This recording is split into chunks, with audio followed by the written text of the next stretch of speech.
It was my birthday, and I only invited a few close friends over for a quiet celebration. We were laughing, eating, and enjoying the lake view when the first complaint came in.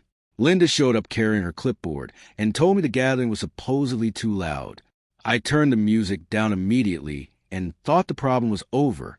Linda said the party violated the neighborhood's quiet hours policy even though it was still early. She warned me that if I didn't end the gathering, she would call the police. I checked the time and realized we weren't even close to the posted quiet hours. So I politely told Linda I would keep the gathering respectful and within the rules. A few minutes later, Linda stepped away and made the call anyway.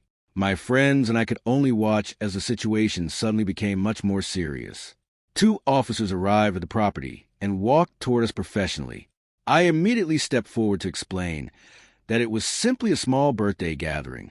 I explained when the party started, how many people were there, and that I had already lowered the music. The officers listened carefully instead of assuming anyone was at fault.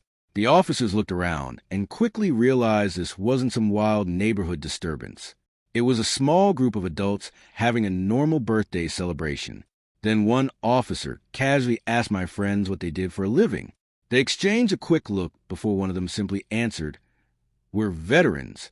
The officer looked at them again and asked, "All 5 of you?" My friend nodded and explained that we'd served together as Navy SEALs before returning to civilian life. Linda's expression changed almost instantly. The complaint she had expected to use against us suddenly looked much less convincing. One officer asked Linda to show him the exact HOA rule she believed applied. She opened her folder and began searching through the paperwork. After several seconds, Linda couldn't find anything that actually supported her claim. The officer calmly reminded her that an HOA rule wasn't the same thing as a criminal violation. One of my friends thanked the officers for checking everything carefully. He explained that we had no intention of causing trouble and were simply celebrating an old friend's birthday. The officers confirmed there was no immediate issue requiring police action. They advised everyone to keep the celebration respectful and then prepared to leave. Linda tried to explain that she was only protecting the neighborhood standards, but the officers calmly told her that complaints still needed to be based on actual rules and facts. The officers thanked me for cooperating and returned to their cars. The entire confrontation had ended without anyone being arrested or threatened. The moment the police cars disappeared down the street, my friends started laughing. One of them joked that this was definitely the most memorable birthday party I'd ever had. We decided not to let the interruption ruin the evening. My friends lit the candles again, and we finally got back to celebrating my birthday. Linda eventually walked back toward her home without another word. From a distance, she could see that the party had returned to exactly what was supposed to be a birthday celebration. Later that evening, one of my friends sat beside me and told me something I hadn't expected. He said the whole situation reminded him why staying calm usually worked better than fighting back. These guys had been my friends long before any of us knew what the future would bring. Their military history mattered less to me than the fact that they had always shown up when I needed them. The next morning, the neighborhood was completely quiet again, but I knew the previous night's incident would probably become the biggest piece of gossip on the entire lake. A few days later, the HOA announced a community meeting about neighborhood complaints.